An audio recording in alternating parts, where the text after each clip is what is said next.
Olá, tudo bem? Eu sou a Mari, seja bem-vindo a mais um vídeo do podcast Facilitando Seus Direitos. E eu sou a Bruna. Aproveitando esse clima de eleições, nós estamos com o Fábio Jeremias de Souza, que é advogado graduado pela Unisul, fundador da Academia Catarinense de Direito Eleitoral, ex-presidente da OAB da subseção de Criciúma, foi professor de Direito Eleitoral e Administrativo, atualmente ele é conselheiro federal da OAB, ele também é mestrando e foi o profissional mais votado para a vaga de desembargador no 5º eleitoral. Fábio, obrigada pela tua presença. E já vamos começar. Como é que foi a sensação de ter sido o mais votado pelo 5º Constitucional? Então, essa questão do 5º Constitucional acabou acontecendo na minha vida assim, de uma forma muito, muito natural e até surpreendente. Nós tivemos uma experiência muito legal aqui em Criciúma com a candidatura do Dr. Carlos Salvalaggio, né? E por questões outras ele não concorreu na vez passada, enfim, e fui incentivado por vários amigos, vários colegas, vários de toda a região sul, na realidade, não só restrito à subseção de Criciúma, e a gente acabou encarando esse desafio, né? Eu tenho uma vivência de ordem bastante grande, dos 22 anos de advocacia, mais da metade dele eu me dediquei ao OAB, né? Eu comecei aqui em Criciúma como delegado adjunto da Caixa de Assistência dos Advogados de Santa Catarina. Depois eu fui conselheiro da nossa subseção, posteriormente vice-presidente na gestão do Dr. Luiz Fernando Michalak e após, né, presidente, né, na minha gestão. Aí a gestão já virou própria. Na gestão em que eu fui presidente, né? E posteriormente, né, até o ano passado, até no início você colocou que eu sou conselheiro federal. Na realidade, eu fui conselheiro federal até janeiro desse ano. Mas não tem problema nenhum, a gente já esclarece. Então, na gestão passada, eu fui conselheiro federal da OAB, são 3 representantes no estado, né? E aqui em Criciúma nós tivemos 3... em toda a história, apenas 3 conselheiros federais, que foi o Dr. Werner Bax, Dr. Robson Conte Kremer e agora, nessa última gestão, comigo. Então, e, Fábio, só para explicar para o pessoal que não entende, né, o que é o 5º Constitucional? Então, como eu vinha dizendo, essa questão do 5º Constitucional aconteceu de uma forma muito natural na minha vida. O 5º Constitucional é uma instituição que ela foi criada com a seguinte ideia: 1/5 das vagas do Tribunal de Justiça pertence à advocacia e outro ao Ministério Público. A grande maioria, evidentemente, são para magistrados de carreira. Qual é a ideia? A ideia é levar ao 2º grau de jurisdição a experiência das profissões, a visão das demais profissões do direito para que a gente consiga uma solução para aquela controvérsia de forma mais justa, né, ampliando o leque de visão.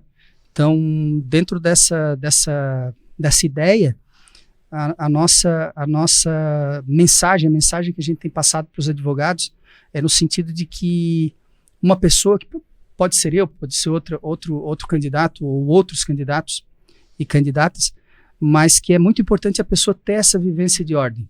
É muito importante o presidente de subseção, que foi o caso, que foi o meu caso, né? O presidente de subseção é aquele que primeiro leva a paulada, né? Ele é o que primeiro recebe as angústias do advogado, ele que sai para solucionar o problema aqui na ponta, aqui nas subseções. Então, ninguém mais do que um presidente de subseção. Eu valorizo muito essa função que eu exerci e de todos os outros que exerceram em todas as subseções da OAB. Talvez eu entenda que talvez seja a mais importante, né, porque é o que sente na ponta, né, é o verdadeiro ponta de lança. Então, uma pessoa com essa vivência, ela tem condições de levar essa experiência ao Tribunal de Justiça. E com base nessa mensagem que eu tenho passado, felizmente a gente tem conseguido bastante apoio, né? Agora nós passamos pela primeira fase, né, pela força da subseção de Criciúma e de todo o sul do estado.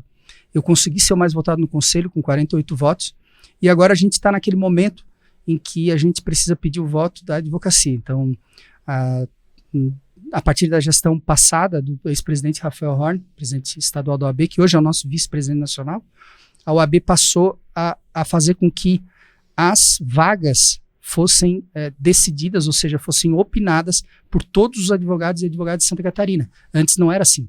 Antes teve a mudança, né? Porque antes isso era uma prerrogativa do conselho da própria OAB, a própria OAB que fazia essa escolha, e a Isso. partir de então agora cabe o voto aos advogados, quem compõe.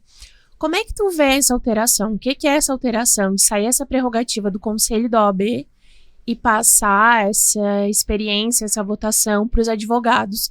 Como é que tu enxerga isso como sendo advogado e também sendo mais votado nessa questão pelos teus colegas? Qual a representatividade disso? O que isso representa para ti? Bom, eu acho que essa alteração foi muito boa. Eu tive a honra de presidir as 2 primeiras comissões eleitorais desses 2 primeiros pleitos que escolheram os desembargadores. Eu diria que o fato de que a OAB, de que todos os advogados estão opinando, ele dá muita força, ele dá muita representatividade, porque na medida em que a classe, na medida em que os colegas estão dizendo, né, qual é o caminho, o que a advocacia quer, né, isso com certeza reflete positivamente na caminhada do candidato e na própria escolha, posteriormente, pelo Tribunal de Justiça e pelo governador do estado. Até porque é algo positivo, né, ter alguém lá da advocacia ou do Ministério Público, que seja, né, mas, né, vendo que vivenciou tudo, agora tá lá, né, só que uma das críticas era que às vezes não poderia qualquer um entrar, né, e com essa ampliação, facilita muito, né, pode ser que alguém que não tinha muito acesso à OAB acaba sabendo e... Exatamente, e eu até digo, assim, que como eu tenho essa história, muitos amigos, enfim, talvez o fato de que tenha a eleição direta tenha me encorajado, né, porque um advogado do interior, né, que eu comecei a advogar em Criciúma, não tinha ninguém da minha família advogando, eu comecei com a minha caneta, minha carteira da OAB e... Hoje tem a mulher, a Elke, né? A minha esposa, verdade. Eu fiz umas matérias legal, com ela. Minha esposa também tá advogando, né? E então é isso, assim, para a gente, né, vislumbrar esse tipo de situação, é importante saber que a gente vai encontrar respaldo dos colegas. Isso é muito importante nessa caminhada, que é uma caminhada difícil. São poucos dias de campanha, são 10 dias úteis de campanha para conquistar o voto da advocacia.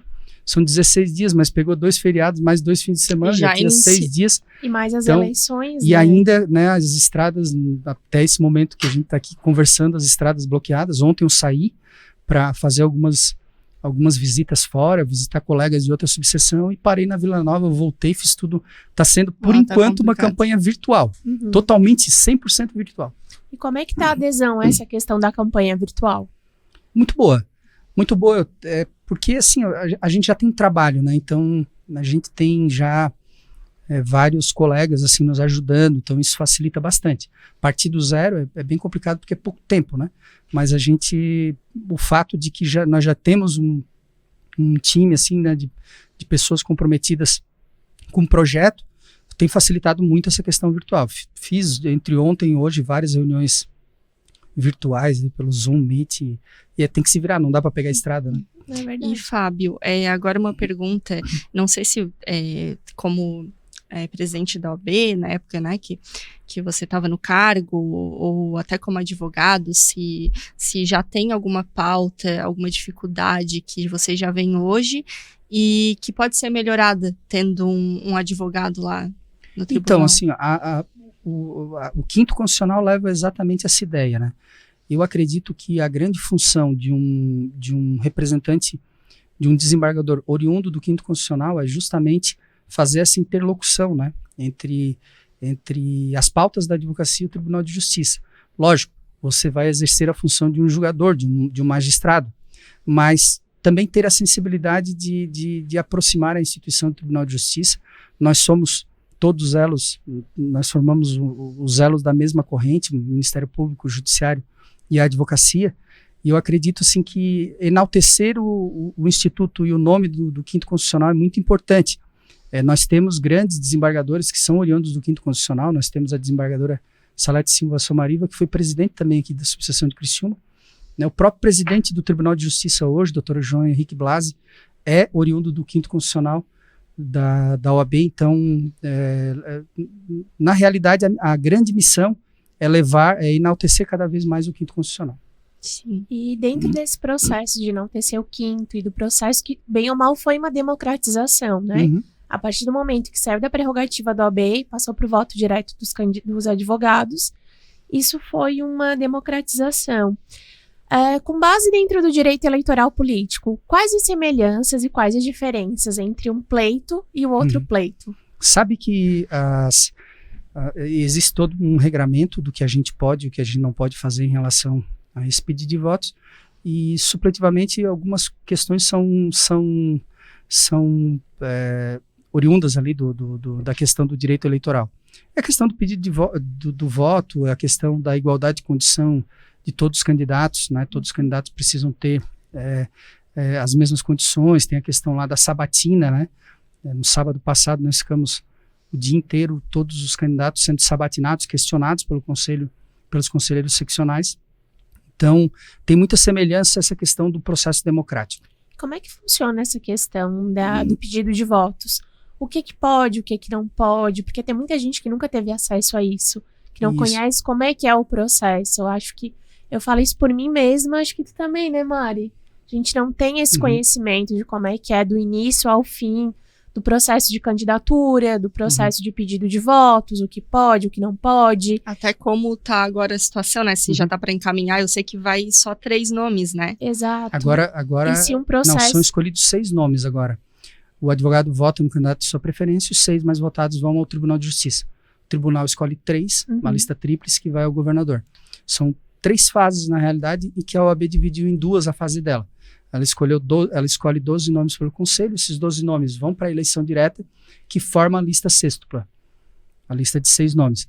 E o que pode fazer é apenas enaltecer as suas características pessoais, usar da moderação, da discrição, muito respeito à classe, à instituição, e ao quinto constitucional e a todos os candidatos. Eu acho que o grande balizador do pedido de voto, dessa conquista do voto e do apoio da advocacia é respeito, né, com a profissão. Não pode fazer nada que desabone, né, a nossa instituição, e isso, como eu já trabalhei esse tempo todo, né, com a OAB, enfim, isso jamais eu faria. Seria, então, baseado no próprio Código de Ética e no regramento da OAB. Exatamente, essa é a matriz. A matriz é fazer aquilo que o Código de Ética permite. E tem alguma candidatura que ela pode ser impugnada? Como é que funciona essa questão? Não, todas as candidaturas elas passaram já pelo crivo dos critérios estabelecidos pelo Conselho, pelo Conselho Federal, pela Comissão Eleitoral. Não houve. Houveram algumas questões documentais que alguns supriram, outros não, mas todos os que estão concorrendo estão aptos a concorrer. Até porque pela Constituição é bem simples, né? Os 10 anos de profissão, Isso. O notório saber jurídico, Isso. né?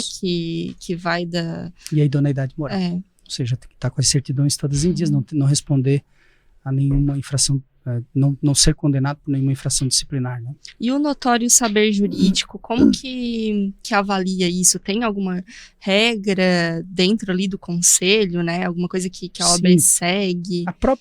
O próprio processo de registro de candidatura, você tem que apresentar 5 peças por ano, né, que não pode ser do mesmo processo. Então, a partir dali, o próprio conselho já avalia o trabalho profissional do colega. Também nesse pedido de voto, nesse pedido de registro, é encaminhado um currículo da vida do advogado, um currículo acadêmico, profissional, onde isso também é avaliado, e o discernimento dos conselheiros, né, na própria sabatina, na questão dos questionamentos que são feitos, ali que se avalia esse conjunto todo, que se avalia o notório saber jurídico. E vamos falar um pouquinho, aproveitar, né, falar um pouquinho da experiência da OAB, né, que é algo bem relevante, né, principalmente aqui para nossa cidade, né, a OAB é bem ativa, tem os jovens advogados, tudo isso. Eu queria, né, saber um pouquinho da tua experiência, como é que foi a pandemia para a OAB, audiência virtual, fórum fechado, como é que foi tudo isso para a OAB, né, estando ativo nessa classe. O que foi para a OAB a pandemia? Então, assim, eu digo que eu não consigo visualizar, assim, toda a minha carreira profissional sem a minha participação na OAB. Assim, eu não consigo imaginar eu ter avançado tanto em termos profissionais e sem ter a OAB ao meu lado. E eu digo isso não avançar em termos profissionais de ser um bom ou não advogado, mas de avançar mesmo como pessoa, compreendendo como funcionam as coisas, né? A OAB é uma instituição que ela é uma instituição de classe, né? Mas ao mesmo tempo ela tem o seu munus público, ou seja, quem leva o cidadão ao Estado através do Poder Judiciário e através dos órgãos públicos é um profissional que é o advogado, que é citado na Constituição Federal, no artigo 133, né, que ele é indispensável à administração da justiça. E quem garante, né, essa indispensabilidade, quem garante que esse advogado consiga exercer plenamente a sua função é a OAB. E desde muito novo, assim como advogado, desde que eu iniciei, eu percebi junto com, claro, evidentemente por inspiração de colegas, de ex-presidentes, Dr. Milton Beck, Dr. Giovanni dos Reis Benetton, Dr. Werner Bax, Dr. João Bortoluzzi, eu percebi que a OAB ela só é forte se o advogado participar dela. Não existe outra forma. Nenhuma função na OAB é remunerada, né? Todas as funções são voluntárias, é um trabalho voluntário, e que a união dos advogados é que faz uma instituição forte. Essa instituição forte cuida da profissão do advogado, né? Ela permite com que o advogado consiga defender o cidadão e então a garantia desses direitos, a garantia das prerrogativas profissionais, nada mais são do que uma garantia do cidadão brasileiro. Se costuma dizer que prerrogativa profissional é prerrogativa do advogado, né? Prerrogativa é do cidadão, prerrogativa é da cidadania, né? Porque sem ela o advogado não conseguiria levar a voz, aquela verdade daquele cliente, né, os seus anseios, as suas súplicas ao Poder Judiciário. Então ele precisa de um profissional que tenha respaldo. E em relação a tudo que ocorreu, assim, em função da pandemia, a pandemia ela acabou acelerando um processo, né? Primeiro, distanciamento social, a gente percebeu muito na OAB, na gestão do Dr. Rafael Búrigo, que foi uma brilhante gestão, mas que ela teve um prejuízo num determinado momento em relação ao distanciamento, que é inegável, né? Os eventos, os bailes, a confraternização entre os colegas, palestras, os grandes eventos que nós fazíamos, apesar de ele ter feito já no início da gestão um grande evento, mas isso tudo foi parado, não aqui no Brasil inteiro, no mundo inteiro, né? Então essa questão do distanciamento foi uma coisa que marcou muito, né? E sob o ponto de vista profissional a aceleração que houve em relação à virtualização, à digitalização, né, que já era um caminho sem volta, mas que ali naquele momento da pandemia isso simplesmente nós vivenciamos 10 anos em um, né? Eu sou de um tempo em que eu lia Diário da Justiça no jornal, a gente recebia o Diário de Justiça no jornal e como estagiário, como advogado mais novo, eu acabava lendo lá para ver se tinha saído algum despacho em nome dos advogados do escritório, passava, entregava para o advogado, botava no prazo, anotava prazo, né? E hoje a gente vivencia uma situação em que os processos são todos eletrônicos, né? Os processos já estão todos digitalizados, todos virtualizados, né? Com exceção, raríssimas exceções, mas um processo que inicia hoje, né? Ele é totalmente virtual.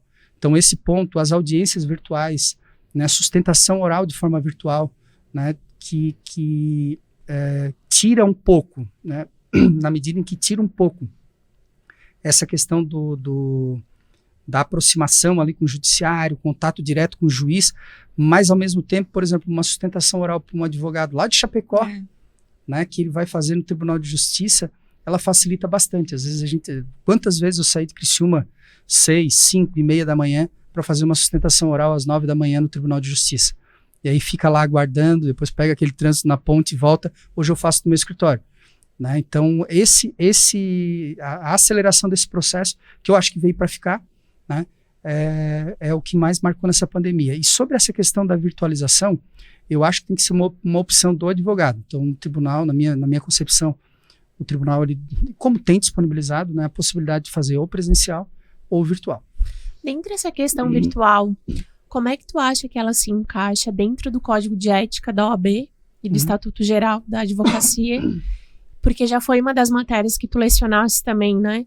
E o que tu acha? Tu acha que o Código de Ética, ele tá acompanhando esse processo da virtualização? Teria que fazer algum ajuste? Sim. Como é que tu vê esse encontro entre a virtualização, que é muito nova, e o Código de Ética, o Estatuto, que ele já está há um certo tempo? Sim. Se nós pegarmos as legislações mais substanciais, assim, a maioria delas ela é de um tempo que nem a internet existia, né? E o código, ele, de fato, ele precisou avançar em relação a isso, mas na gestão passada no Conselho Federal, eu tive, inclusive, a oportunidade de participar dessa discussão. Nós aprovamos o provimento, que eu não lembro agora o número, né? Mas o provimento que trouxe novas regras em relação à publicidade na advocacia, né? A grande questão é a seguinte, né? Se o advogado ele está fazendo uma produção jurídica, ou seja, se ele está estabelecendo eu vou dar só um norte, porque o provimento ele é extenso. Se o advogado ele está fazendo algo com conteúdo jurídico, né? Por exemplo, ele está ali fazendo um vídeo, gravando um vídeo, um podcast sobre direito, sobre um conteúdo jurídico, isso é caráter informativo. Então, não tem por que você tosar o advogado, né, tolher o advogado de apresentar o seu conhecimento jurídico, de apresentar novidades no campo do direito para a população de uma forma geral, né? O que o provimento ele proíbe, assim, o sentimento, a linha que ele proíbe é a promoção pessoal mesmo, né? Ou seja, frases de efeito como que o melhor advogado e tal, né? Questões comerciais, aqui a gente cobra menos honorários e tal. Mas se for uma palestra, um evento jurídico, o advogado ele pode anunciar sem problema nenhum. Até porque pode ser algo relevante, pode ser levar a justiça, às vezes, para quem não tem condição ou que não sabe, né, o que tá sendo lesado, alguma coisa assim. Exato, né? Porque a profissão da advocacia, ela não pode ser muito comercial, né? Ela não pode ter esse cunho comercial.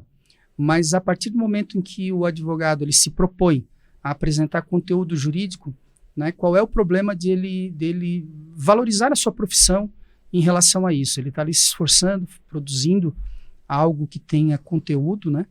E nesse sentido ele pode se apresentar, vamos dizer assim, nas suas mídias sociais com toda a moderação e tal, que precisa ser, que a profissão merece. Seria um processo também de democratização de conhecimento, né? Porque às vezes, muitas vezes tu vê que, quando tu fala pra alguém, minha profissão é direito, ele já coloca num pedestal, porque só vem um lado glamuroso, né? Uhum. Só vê o status, não vê como é que é a correria, o que faz, as leis. Uhum. E isso é algo que, dentro da tua vivência, até mesmo na OAB, tu acha que deveria ter alguma coisa já nas escolas, dentro da legislação, principalmente de direito constitucional, de direito administrativo, direito civil, que são os pilares, né?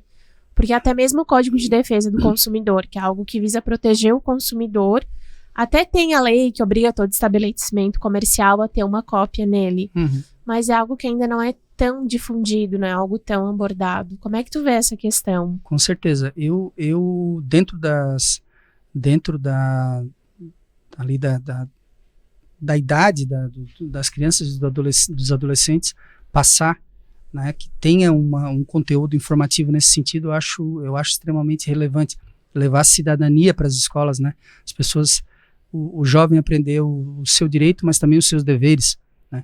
E é interessante essa tua pergunta, porque na minha gestão como presidente da OAB, nós instituímos na subseção de Criciúma o OAB Vai à Escola, né? Então, o que a gente fez? Ele já é um projeto que já existia, ele em outras subseções, no âmbito da seccional, e que aqui na subseção de Criciúma a gente ainda não tinha implementado de uma forma assim mais destacada. Então, o que a gente fez? Junto com o curso do programa de mestrado da Universidade da Unesc, a gente elaborou uma cartilha, né, junto com a Comissão de Ensino Jurídico, a gente elaborou uma cartilha com vários ramos do direito de forma ilustrativa para apresentar nas escolas. Então, a gente marcava, as escolas solicitavam, a gente ia lá, entregava para cada aluno a cartilha e dava uma aula, uma palestra sobre o assunto, né? Vários advogados envolvidos, foi bem legal.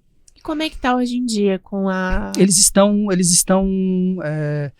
implementando aos poucos, porque nós tivemos daí aquela ruptura em razão da pandemia, toda uma reprogramação, mas isso está sendo Mas é bem interessante, até porque do que tu comentou ali do consumidor. O pessoal, até quando é um direito que tá, compra pela internet, pode devolver, muita gente já tá com aquilo na cabeça. Algumas normas, assim, que são mais do dia a dia, muita gente sabe, já vai lá e até quer brigar pelo seu direito. Mas o restante, não, mesmo que tenha um código lá, a pessoa não vai saber, ou não vai ler, não vai saber interpretar, né? Então, é algo bem... Tem algumas vezes a passividade, né, das pessoas em relação a isso. Que, não, se for judicializar, vai levar muito trabalho, muito tempo, vai demandar dinheiro. Então, é melhor deixar para lá. Dentro dessa questão, foi criado os juizados especiais cíveis, justamente para dar celeridade nesses processos, e também pela questão financeira. Como é que a OAB, ela atua junto ao juizado especial cível nessa questão? Então, como é um órgão do Poder Judiciário, a OAB não tem muita ingerência, né? É um órgão especificamente do Poder Judiciário. A OAB é parceira do Poder Judiciário, né? A gente sempre, em todas as demandas relacionadas à instalação de novas varas, construção de fórum, busca por novos servidores, assim a gente consegue auxiliar o Poder Judiciário. Todas as gestões da OAB, a gente foi muito, muito parceiro do Poder Judiciário nesse sentido. Sobre essa questão da judicialização especificamente, é uma meia-culpa que nós todos devemos fazer. Nós todos aqui, estudantes de direito, porque a gente é eternamente estudante de direito. Né? Eu estudo direito até hoje. Depende, né? Toda causa. Exatamente. Então, assim, o que eu posso dizer é que o ensino jurídico no Brasil talvez seja uma questão que precisa ser revista. Eu sei que as universidades estão se adequando a esse novo momento, mas, por exemplo, quando eu me formei em Direito no ano 2000, né, a gente comemorava a primeira ação.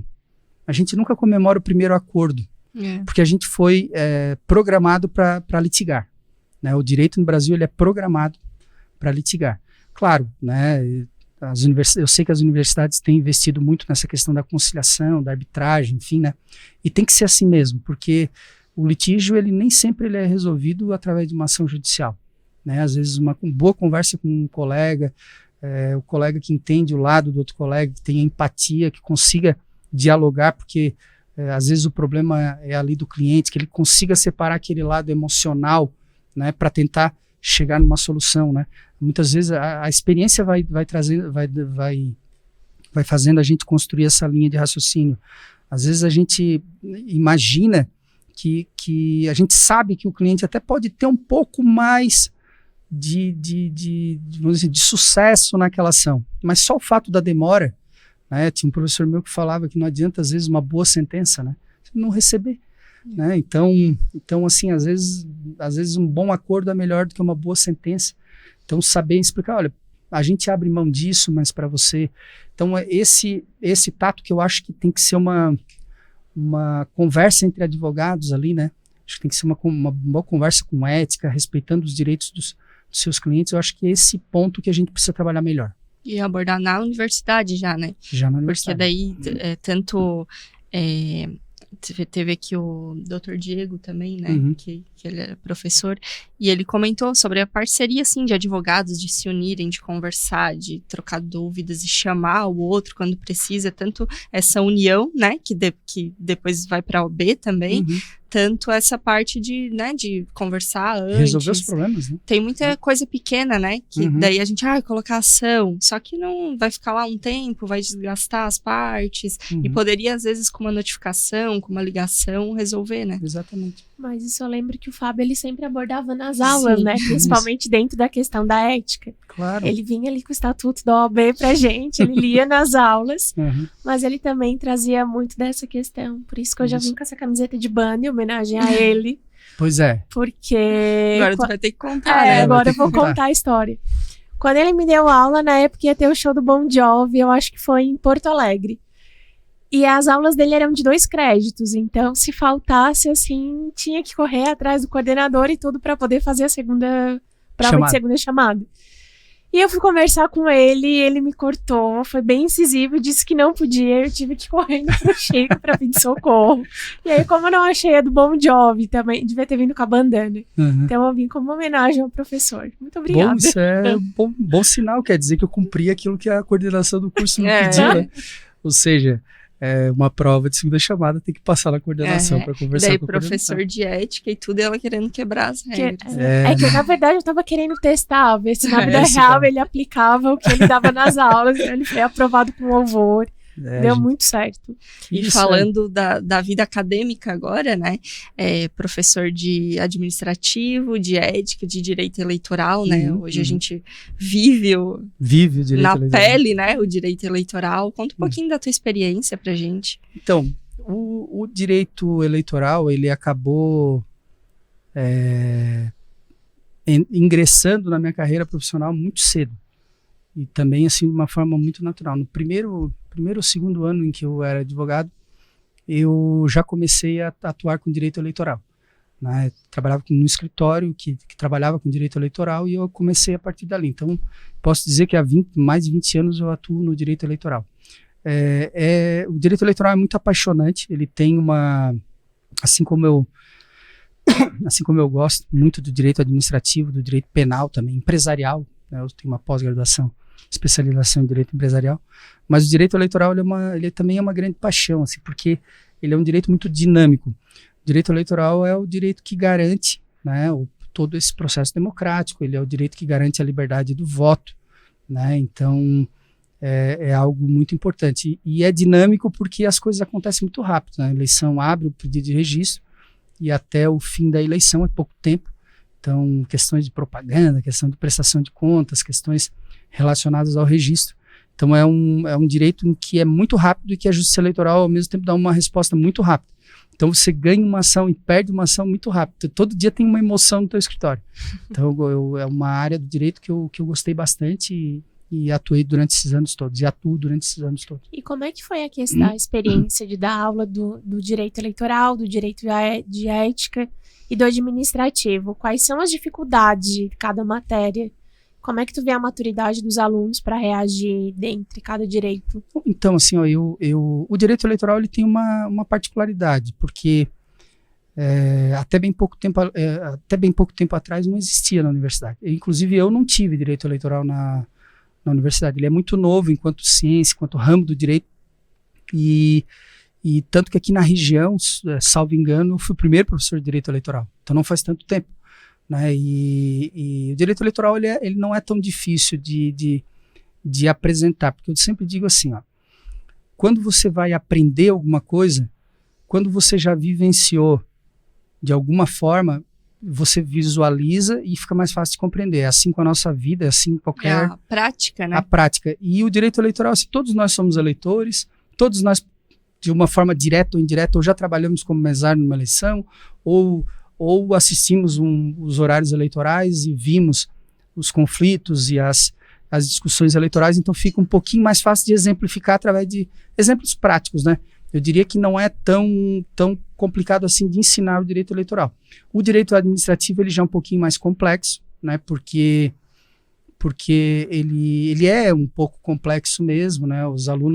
Geralmente os alunos gostam mais de direito penal, né? Por causa dos filmes, né? Os filmes americanos, que chega na prática, não é nada. O direito de família, né? Que é a bagunça. Sabe que no início da minha carreira, eu sempre digo para os meus amigos, assim, sobretudo os mais novos, meus colegas, eu até hoje sou reconhecido pelos colegas assim como um criminalista, apesar de que eu faço hoje direito penal mais voltado ao direito administrativo, ao direito eleitoral, salvo algumas exceções, e eu tenho, só que no início da minha carreira eu trabalhei com um escritório de advocacia que fazia muito direito penal, Torrivo Carminati, e eu fiz vários júris com ele, com outros colegas, o Dr. Leandro Alfredo da Rosa, que hoje é professor da Unesco, o primeiro júri. O Leonardo, Leandro e a Janaína. 3 grandes amigos. E o Dr. Leandro Alfredo da Rosa, o primeiro júri que ele fez foi comigo. E hoje ele está aí com mais de 100 júris feitos já, profissional extremamente vencedor na sua carreira. E eu participei de tudo isso. Eu sempre gostei muito do direito penal também por causa disso, né? Por causa daquela questão dos filmes norte-americanos e tal, e também porque ele é apaixonante também, né? O direito penal é muito interessante. O direito administrativo ele é um pouquinho mais complexo, talvez quem está recebendo a informação tem um pouquinho mais de dificuldade de visualizar né? E eu digo isso não como um problema cognitivo do aluno, não, é porque quando a gente vivencia, voltando a dizer, quando a gente vivencia é mais fácil, né? E ética geral e jurídica, né, para mim é mais fácil, pela experiência na OAB, né? E invariavelmente você pega ali já também os acadêmicos, alguns já com estágio no fórum, trabalhando em escritórios de advocacia, então conseguem visualizar aquelas situações, né? Porque tu lê a norma e não conseguir visualizar é difícil, não é fácil. A gente precisa ter o exemplo prático ali para conseguir trabalhar com os alunos essas questões. Mas eu diria que cada um tem as suas particularidades. O direito administrativo eu senti um pouco mais de dificuldade. E na questão do direito eleitoral, já teve algum caso assim mais emblemático, que chamou mais atenção na região, alguma coisa assim, na área eleitoral? Eu não gosto muito de falar sobre casos concretos, mas nós já tivemos situações aí que vamos dizer assim, que mudaram ou não mudaram os destinos da nossa cidade, da região. O direito eleitoral ele mexe muito com isso, ele mexe com muitos interesses, questões muito importantes, né? Mas os casos são os mais variados, assim. A eleição municipal ela é apaixonante, né? Nos pequenos municípios, né? Onde os nervos estão à flor da pele, ali aquela rivalidade política, enfim. Eu sempre fiz questão de registrar, né? Em relação ao direito eleitoral. Fábio, tu trabalha com política? Não. Trabalho com direito eleitoral. Não tenho partido político, não tenho nenhuma vinculação com nenhum partido político. Né? E eu trabalho com direito eleitoral. O cliente que nos procura, né, ele né, chegando a bom termo em relação ao método de trabalho, honorários, enfim, a gente é contratado e pronto. E é um trabalho técnico, é um ramo do direito, né, que é muito importante para que o candidato, não adianta só ele pedir voto e se eleger, daqui a pouco ele não recebe o diploma lá na frente, se não tiver um bom advogado. E dentro dessa questão do direito eleitoral, como é que tu vislumbrou essa eleição que teve agora? Principalmente que teve as questões das fake news, pelo TSE, que era censura, não era censura, pode expressar, não pode expressar. Como é que tu vê essa questão dessa última eleição? Então, essa eleição ela foi um marco. Eu acredito que ela foi uma eleição, né, ainda temos os resquícios dessa eleição, né, uma eleição que foi muito polarizada. E a partir do momento em que ocorre isso, né, a gente percebeu nitidamente que o país ficou dividido exatamente no meio. Né, então, qualquer decisão para lá ou para cá, ela acaba repercutindo de uma forma muito negativa. Sabe que meu projeto de dissertação de mestrado é sobre a desinformação. A gente não trata como fake news, né? A gente trata como desinformação porque ela é um conceito mais amplo, né? E eu digo que eu posso te dizer é o seguinte, que a desinformação, ela tem, popularmente conhecida como fake news, né? Ela tem um limite, né? Que é a liberdade de expressão, evidentemente. Só que a liberdade de expressão também tem um limite, né? Que você não pode, né, ter discurso de ódio, você não pode incitar a violência, né? Então ela também tem alguns... Caluniar, difamar. Sobre o processo eleitoral, eu tenho uma opinião muito particular, sem entrar em nenhuma questão política, não é essa a minha intenção, mas é que o processo eleitoral, as regras do jogo, quando é candidato a candidato, na minha visão, a intervenção ela deve ser mínima. Ela deve ser mínima, porque as regras do jogo, elas permitem com que com que os candidatos se defendam. Por exemplo, eu estou concorrendo contra você na prefeitura qualquer prefeitura aqui da região.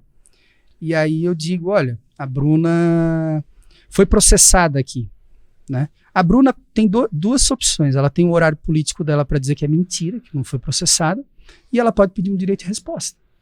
Pronto, está resolvido o problema. Então existem regras dentro do direito eleitoral, dentro do espaço democrático que solucionam aquele problema. O grande problema das eleições, e da desinformação de uma forma geral, é o anonimato, né, utilização de mensagem, disparo em massa, robôs, contas falsas e tal. Isso aí sim potencializa e torna, vamos dizer assim, a dificuldade de você corrigir isso a tempo de evitar um mal maior, que seria, né, uma informação equivocada se tornar uma verdade. Esse é o grande problema, mas aí a tecnologia vai ter que avançar, né, para que a gente consiga alcançar a própria tecnologia, a tecnologia da informação, né? Então é nesse sentido, assim, eu acho, direito eleitoral, intervenção mínima, dentro dos limites da liberdade de expressão e dentro dos limites de não ofender, incitação ao ódio, violência, né, mas tem as regras do jogo. Agora, o anonimato ele já é proibido, né? Ou seja, se eu quero falar mal de alguém, eu tenho que assinar o que eu estou falando. Uhum. Né? Não pode ser um anônimo, porque eu não tenho nem como processar um anônimo depois. Né? Sim, e depois ou para quem responder, né? E tudo o mais. dano que aquilo vai causar à imagem também da pessoa, que às vezes atribuir um crime, alguma coisa assim, pode ter um linchamento popular, pode ter qualquer coisa que vá... Agora tem que ter, é uma questão muito tormentosa essa questão da desinformação, porque né, porque a gente está no limite entre o que é desinformação, uma desinformação que causa dano e a liberdade de expressão, né? Então a liberdade de opinião, de expressão também tem que ser preservada, né? A liberdade de expressão, opinião, todo mundo tem a sua, ela é sagrada. Expressar essa opinião tem alguns limites, né? Ofensa, dano a alguém, enfim, né? E eu acho que é isso que precisa ser melhor analisado, assim, diante de todo esse contexto. E essas medidas, assim, tomadas muito rapidamente em função das eleições, enfim, acabam sendo bem polêmicas, né? Por isso que isso precisa ser melhor estudado, isso precisa ser melhor tratado. Aproveitando o gancho que tu falasse do teu mestrado, né? Uhum. Que tu estás cursando mestrado. Uhum. Como é que é a sensação de, depois de tanto tempo sendo professor, agora estar numa sala de aula não numa sala de aula propriamente dita, mas enfim, sendo mestrando? Como é que foi o caminho para chegar ao mestrado? Fala mais um pouquinho sobre a tua tese, que é um tema que está bem em voga, que a gente viu nessas eleições. Isso, então, o que acontece? Essa é a parte mais legal, é tu voltar a ser aluno, né? Essa é a parte mais legal que tem, né? O mestrado é um sonho que eu tinha e que ele foi adiado em razão de todo o compromisso que eu tive esses anos todos com a OAB. Eu não tinha como conciliar fazer um mestrado, sendo vice-presidente, presidente, conselheiro federal, e eu sempre dizia, ó, quando eu parar eu vou fazer o mestrado. E assim que eu deixei as minhas atribuições na OAB, eu me inscrevi no mestrado, foi uma coisa assim automática. Está passando rápido, já concluí o primeiro ano, concluindo todas as disciplinas. Agora tem uma carga de leitura, uma responsabilidade bastante grande, né? Mas é muito enriquecedor. O mestrado, ele te abre os horizontes, assim. Ele é bem interessante. O mestrado da Unesc, conceito 4, né? Muito, muito bom. No MEC conseguiu agora, ou seja, bem recomendado. Em relação à dissertação, ela surgiu pela minha atuação no direito eleitoral e porque a gente começou a trabalhar muito essa questão dos novos direitos, numa disciplina do professor Gustavo Borges, e que me chamou muito a atenção, né, a questão das mídias sociais, como elas operam, né, porque fica, para que vocês tenham uma ideia, assim, como é que a gente vai criar mecanismos, não é só desinformação que existem nas mídias sociais, né, esse discurso de ódio, né, através das mídias sociais, você pode bullying, cyberbullying, né, crianças tendo que fazer tratamento psiquiátrico em razão de sofrer cyberbullying, violência contra a mulher, enfim, uma série de situações que as mídias sociais colocam ali como padrões da comunidade, ou seja, você não pode ferir aqueles padrões da comunidade. Mas aí o que acontece, né? Se você ferir um padrão da comunidade, você pode ter uma conta bloqueada, aquela postagem removida ou ela sinalizada, né? E qual é o direito aplicado? Essas mídias, elas operam no mundo inteiro. Como é que você vai aplicar direito brasileiro, direito norte-americano, direito europeu? Né? Como é que você vai aplicar? Né? Então, elas seguem, né? As mídias sociais, elas seguem os padrões internacionais de direitos humanos. Ou seja, a liberdade de expressão, né? O direito à saúde, o direito à informação correta, enfim. Porque elas são empresas privadas com uma grande atuação social. Elas com um grande impacto social, né? Facebook tem mais de 2 bilhões de usuários, é um país, né? A comunidade do Facebook é um país. isso precisa ter regra. Eu não estou falando em regulação da mídia, né? Estou falando em regras no sentido de eles precisam ter regras internas, né? E que eles também precisam dar algum tipo de satisfação, né? Nesse sentido, assim, para a comunidade de uma forma geral. E isso é muito complexo. Então, é estudar essa relação, né? Sabendo que é importante, sabendo que mexe com muitas questões, né? E sabendo ao mesmo tempo que também tem que ser preservado os direitos individuais, a liberdade de expressão, a liberdade de opinião, é uma fórmula, é praticamente uma receita bem difícil de se chegar. Então eu tenho estudado muito essa matéria, né, e pretendo, em cima disso, falar um pouco sobre essa questão da moderação de conteúdo nas mídias sociais. Como é que vai ficar, caso seja eleito, a questão de mestrando e desembargador? Então, a gente tem que pensar nisso, assim, né? Não pensa, né, mas em relação a isso, eu já tenho concluído praticamente todas as disciplinas. Eu concluo agora, ainda no mês de novembro, início de dezembro, concluo todas as disciplinas, e aí depois é só escrever a dissertação. Só que no meio dessa campanha ainda estou fazendo estou qualificando a minha dissertação, entreguei essa semana o projeto, tem tudo isso também no meio do caminho aí que eu estou quebrando a cabeça, mas vai dar certo. Vai dar certo. É uma boa informação, como gerar bem o tempo, né? Porque para conseguir, e mais um escritório ainda, né? Não adianta que não vai dar certo, não vai gerenciar bem o tempo, não vai conseguir, né? Tem que ir fazendo, tem que ir resolvendo as coisas, e eu faço isso, assim, eu não consigo deixar nada para depois, então eu vou fazendo, e tem que publicar muita coisa, né? Tu tem que ir pontuando no mestrado, tem que publicar artigos científicos, revistas, participar de seminários internacionais. Cada evento desse tem que escrever um artigo científico e tal. Então é uma coisa que envolve bastante tempo, só que ao mesmo tempo é uma coisa muito engrandecedora. Então a gente acaba fazendo com prazer, assim, né? Pegam ali um fim de semana para escrever um artigo, um horário, acaba sendo algo relacionado mesmo ao lazer, assim, porque tu acaba desligando dos teus problemas outros, né, do teu dia a dia, e acaba focando ali numa pesquisa, e isso acaba sendo, assim, de certa forma, terapêutico, assim.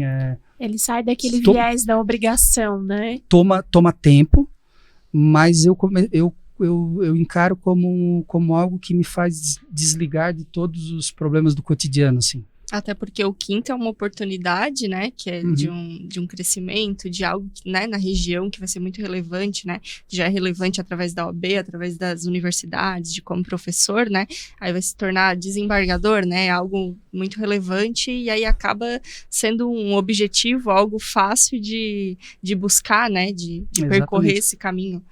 Exatamente. Mas o caminho para ser desembargador não é fácil. Não é fácil, eu digo prazeroso, né? Sim. As etapas e o estudo e a dedicação é algo que vai compensar lá na frente, isso, né? De experiência. Tudo vale a pena, né? Toda experiência vale a pena. Voltando a essa questão do quinto, nós já abordamos aqui que teve as eleições de 2021, que um candidato daqui, o Salvalage, ele também participou da campanha, mas ele não foi eleito. Como é que vocês veem as semelhanças e as diferenças entre 2022 para 2021? O que vocês veem o que vocês buscam repetir na campanha que deu certo? Ou quais as rotas que vocês corrigiram? Ou cada eleição é uma individual e não corresponde? Cada processo é um processo. Tem outros colegas concorrendo no estado. Existe uma complexidade diferente uma da outra. O que eu posso dizer é que o Carlos fez um grande trabalho, né? Ele conseguiu uma ótima votação, entrou na lista tríplice, né? Então foi bem interessante aquela eleição dele. Mas são coisas distintas, né? Como eu digo, cada processo é um processo, né? Ele concorreu com outras pessoas, né? Agora a geografia mudou, né?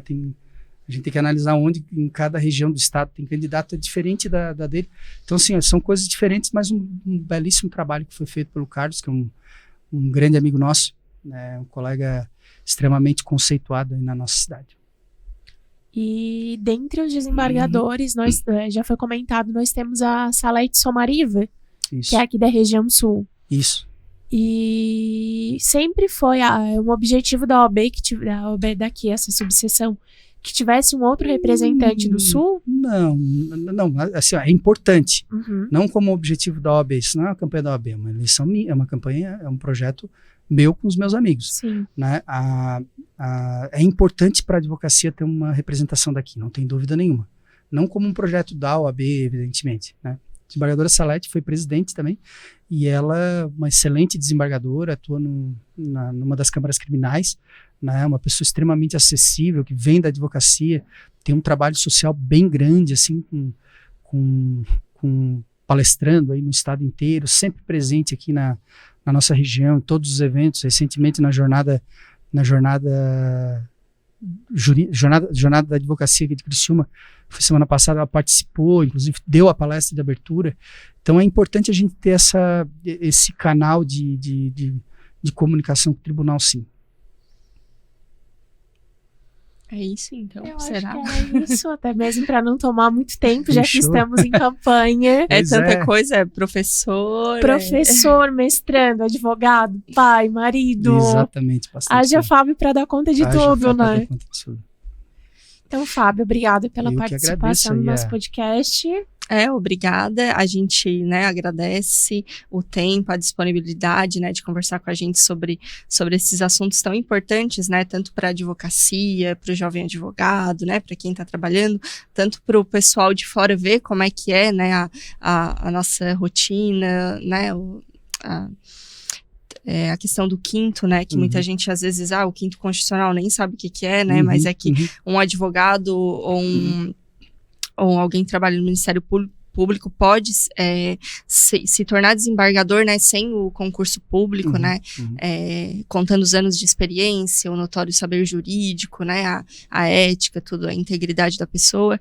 Então, é algo bem importante para a sociedade também saber disso, para os acadêmicos e a sociedade em geral, né? Então a gente te agradece. Esperamos trazê-lo aqui como desembargador. Fica o convite registrado. A gente está nessa trajetória, só que isso não depende só da gente, né? A gente se coloca à disposição, faz o trabalho, né? E eu gostei muito também do papo. Eu acho que tem que ser assim mesmo, né? Contando um pouco das experiências, emendando um assunto no outro, né? Porque é assim mesmo, né?